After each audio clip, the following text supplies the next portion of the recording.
So, you want to know how to transfer files from a MacBook to a USB drive for free? I got you.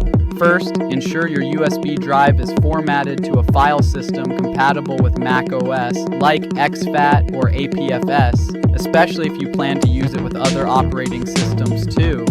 Connect the USB drive to your MacBook. If your MacBook has USB-C ports and your drive is USB-A, you might need an adapter or a USB-C hub.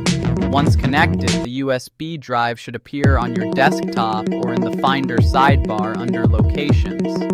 Now simply open a Finder window, locate the files or folders you wish to transfer, and drag them directly onto the USB drive's icon in the Finder sidebar or its opened window.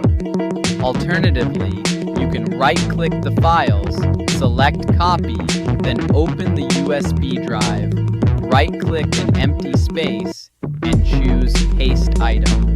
Eject the drive safely by dragging its icon to the trash, which will change to an eject symbol, or by clicking the eject icon next to its name in the Finder sidebar before physically removing it. And that's it.